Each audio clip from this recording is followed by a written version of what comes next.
अजय और चौथे घर का रहस्य। एक डर, एक सच्चाई और एक इंसान की कहानी। एक छोटे से गांव में अजय नाम का लड़का रहता था।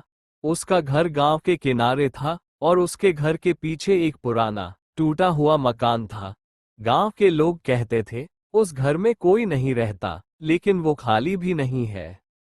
अजय को ये बातें सुनकर बहुत डर लगता था, लेकिन वो हमेशा खुद को समझाता, ये सब झूठ है।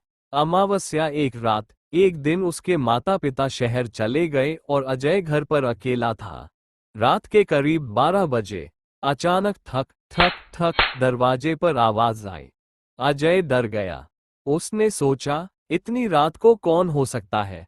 वो धीरे धीरे दरवाजे के पास गया, लेकिन जैसे ही उसने दरवाजा खोला, बाहर कोई नहीं था। डर बढ़ता गया। अजय वापस कमरे में आया ही था कि पीछे वाले पुराने घर से ची जैसी अजीब आवाज आने लगी। अब उसका दिल जोर जोर से धड़कने लगा। उसने खिड़की से झांक कर देखा, पुराने घर की एक खिड़की अपने आप खुल गई और उसमें एक काली परछाई खड़ी थी। दौड़ने वाला हिम्मत या डर?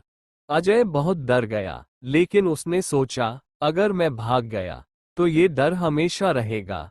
उसने टॉर्च उठाई और धीरे धीरे उस पुराने घर की तरफ बढ़ने लगा।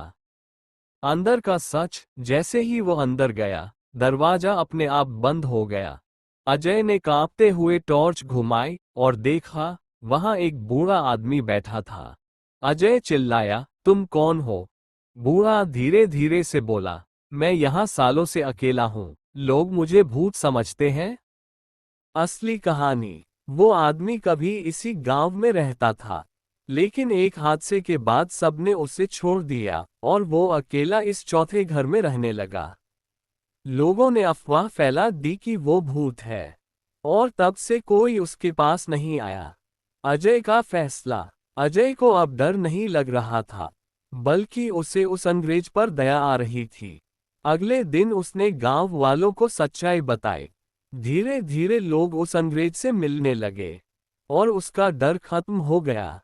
हर डर के पीछे कोई सच्चाई होती है और हर भूत असल में इंसान भी हो सकता है। लाइक कमेंट सब्सक्राइब जरूर करें।